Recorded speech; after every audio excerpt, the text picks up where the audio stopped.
Waging war on corruption. Alex Jones on the GCN Radio Network.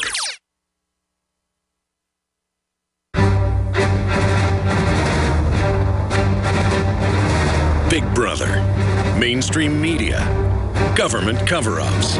You want answers? Well, so does he. He's Alex Jones on the GCN Radio Network. And now, live from Austin, Texas, Alex Jones. Welcome to the Alex Jones Show. I'm David Knight, and we are here on Thursday, June 5th, 2014, the one-year anniversary of the first documents from Edward Snowden that I think have done a lot to wake up the American public. And the question is, though, are we going to do something about it, or are we going to just become adjusted to it? Is it going to become the new normal? Because now it's almost become passé to say that the government is watching us. When we were saying it, when Alex Jones was saying it for years, for decades, people would laugh at him as being a conspiracy theorist. We had whistleblowers from the NSA in the early 2000s, about 10 years before the Snowden leaks, telling us what was happening, that the surveillance state was moving from looking at possible terrorists and spies abroad to turning inward on the American people, compiling vast dossiers on people who were not suspected of any crime. What's that about? Let's take a look at one of the older reports that we had throughout this last year about Ed Snowden, and then we're going to take your calls at 800-259-9231. Let's go to that report. Well, Obama's defense of the NSA's constant surveillance of all Americans just reached a new level of absurdity when he compared them to Paul Revere. After blatantly lying, even they realize they don't have any credibility. We're putting out mindless propaganda, is what some of us feel that we're putting out, and that what the American people feel that we're putting out. What's a tyrant to do? Well, you could pull in some corporate billionaires who work hand in glove with the NSA. I'm sure that would help. So it's not as though government surveillance is absolutely bad in all cases. Is it done in a way that people trust that the normal privacy concerns are being adhered to? It's interesting that Gates would be talking about trust. Microsoft was the first company to partner with the NSA on violating your trust and spying on you without reason and without a warrant.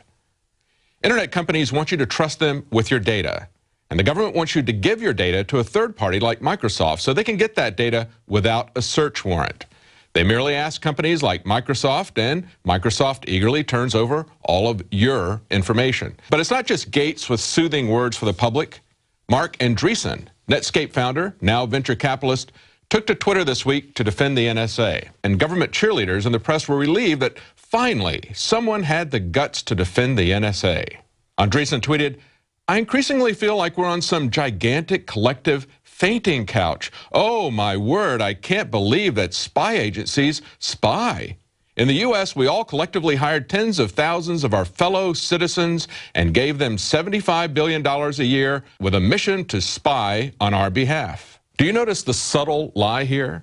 It's not that the NSA is spying on our behalf, it's that they're spying on us illegally. He completely loses the context of FISA. The F stands for foreign, and it was created because we learned in the 70s during the Church Commission that spy agencies weren't just spying, they were engaged in all kinds of criminal activity as well. The purpose of FISA was to restrict the CIA and the NSA from spying domestically. But Andreessen tries to confuse the issue further by saying, to suddenly turn on them and blanket accuse them of comprehensive illegality and moral horrors is unfair to them, and it lets us off the hook. Is it unfair to accuse the NSA of comprehensive illegality when they lie to Congress, when they violate FISA and the Constitution and spy on all Americans without a search warrant?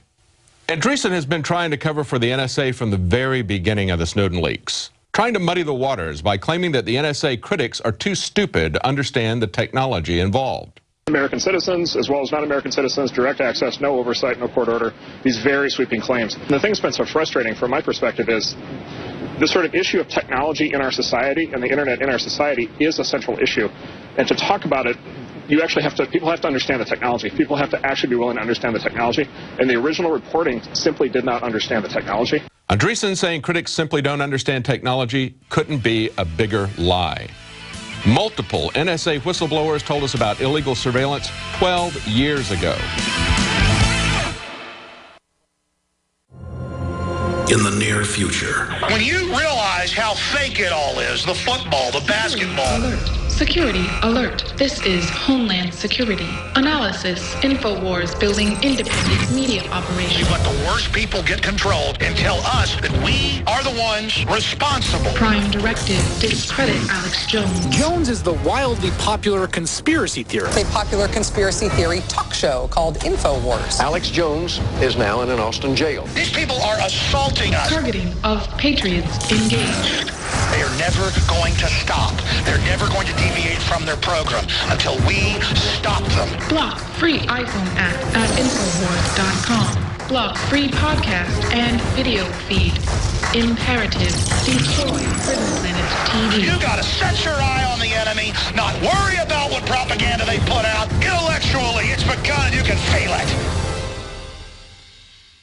I don't know what it is. Ralph just won't pay any attention to me. When he comes home from work, all he ever does is play video games and go to sleep. It's like I don't even exist. Oh, Betty, that's just awful. Does this seem familiar? If the answer to this question is yes, then listen carefully. Toxic pesticides, GMO foods and additives, BPA plastics, contaminated water supplies. Many of these toxic additives are deliberately engineered to attack and weaken human masculinity. It's part of the eugenics population control movement. Look it up. If men are more interested in online gaming than they are in their wives, a serious population crisis is soon to follow. Energize the man in your life with Super Male Vitality from InfoWarsLife.com. It's designed to aid the body in ways that help invigorate your natural systems without artificial testosterone, completely free of GMOs, harmful additives, gluten, and is made right here in the USA. Get your Super Male Vitality right now at InfoWarsLife.com or call 1-888-253-3139. A chemical spill contaminating the water supply in 9 West Virginia counties. This year alone, over 300,000 people in West Virginia had their drinking water contaminated.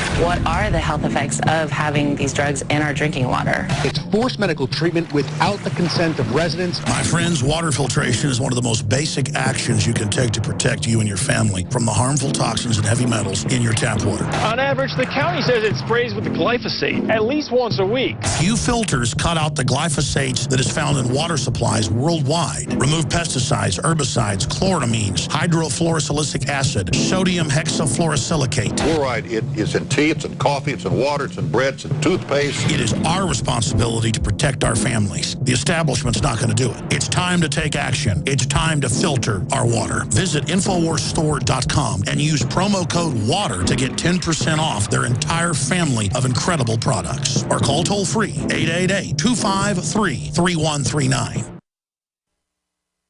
The Genesis Communications Radio Network proudly presents The Alex Jones Show, because there's a war on for your mind.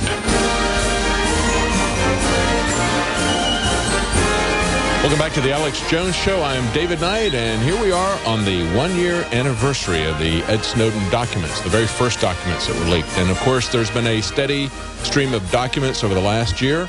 It's now almost become passé for people to say, hey, the government's spying on us. Are we going to get adjusted to that? Are we going to accept that? Are we going to love our slavery? Or are we going to push back? Some people have a Reset the Net campaign, hashtag Reset the Net. It's resetthenet.org, trying to encourage people to take individual action, just as we encourage you to take individual action when it comes to water fluoridation or GMO in your food. There are certain things that you can do. But we also want to work together collectively to try to get individual liberty. And so I want to get your comments on this one-year anniversary of the beginning of the Snowden documents. Of course, they have promised, Glenn Greenwald has promised that he is going to, as kind of a grand finale, he's going to release a list of all the people that the NSA has been targeting. I'm going to be very disappointed if I'm not on that list. How about you? If we're not on that list, maybe we're not doing enough to speak out, to educate, to push back against this. They're spying on everybody, so why aren't we on that list? I want to take your comments. We've got Francis in North Carolina. You had a comment about Snowden. Go ahead. Hi, David. Hi. When I first learned about Snowden doing this deal, I thought, finally someone's actually showing they got testicle fortitude to actually present to the people what's really being done to them, and especially from the backside of the situation. So quite frankly, it's about bloody time. Yes. Of course, at that time when I made that comment to people, they thought I was absolutely out of my mind. I'd lost it, for that matter, and was basically a traitor. And quite frankly, the politicians, the alphabet soup agencies and all that, they are the actual traitors to start with. I couldn't agree with you more. Yeah. Now the sad part is that, mind you, when Obama actually went into a campaign to go into office, I figured he had to be better than the shrub or whoever was before him as far as his predecessor is concerned. So I'm making an obvious confession about this, is that the first time I actually campaigned to try to help him get elected, not realizing just how big of a screw deal he was. Because shortly after he got into office, everything went downhill. Now, what I'm trying to figure out is, just like with Bush Jr., how it is that people would go and vote well, actually, now I realize that people didn't really vote for him because the voting machines were rigged at that time. The fact that Obama got in the second time for a second term.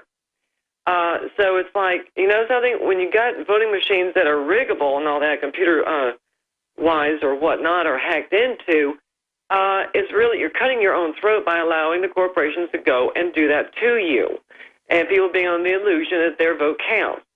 If it did, then withdraw it, because they don't deserve it and never did. Well, that's true. It's always a question, you know, do we participate in the system that is rigged from the very beginning?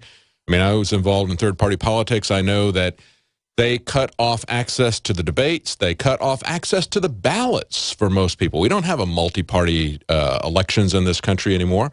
And then, of course, they control how the votes are counted. They control the custody of the votes. They control the totaling of the votes. They control the reporting of the votes.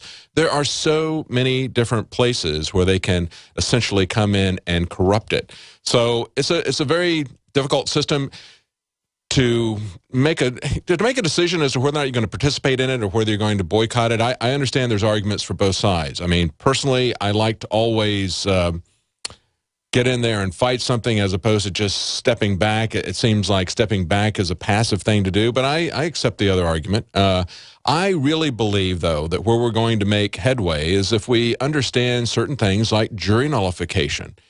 If you're one of 12 people, or in some cases 6 people, depending on what they do, you have a real opportunity to shut down a bad law or shut down a draconian application. Or maybe you fundamentally agree with it, but you don't agree with the penalties that are involved in it. But basically, we can, if we exercise those powers, and essentially jury trials are all but dead anymore. And we're now getting to the point where, as we've learned from some of these Snowden leaks, that we don't even have a court system anymore. There was just an article, I've got this right here on my desk. This came out earlier this week. Sealed court files, this is from the Wall Street Journal Online, sealed court files obscure a rise in electronic surveillance. And this is right here in Texas. This is a federal magistrate judge, Brian Owsley, who approved scores of government requests for electronic surveillance in connection with criminal investigations, and then he sealed them at the request of the government. He was bothered by that. So after he retired last year, he went back to unseal more than 100 of his secret orders. Now, these are things that were, along with the government's legal justification for their surveillance, these were not things like terrorism. These were things for like bank robbery, drug trafficking. They were not state secrets, he said. A senior judge halted the effort with a one-paragraph order that offered no explanation for the decision. Now, this judge is saying that he thinks it's like something out of Kafka. He's very concerned about this, that we have such a secretive society. And I think that's one of the key things that's come out of the Snowden documents, is for people to understand that the government is shutting off all transparency, all information about everything that they're doing. That is an incredibly, incredibly dangerous thing. And let me tell you where this is going to head. In The Guardian today, there was an article from Owen Jones, and he says, Britain's first secret trial. This is the way of trouble. This way lies trouble. And he says that they had 2 men who are known only as AB and CD. For people that have ever watched any of the kids' cartoons, it sounds like bananas in pajama, you know, B1 and B2. My kids used to see that when they were very young. He said they've been charged with terrorism, these 2 people, AB and CD. Journalists were forbidden from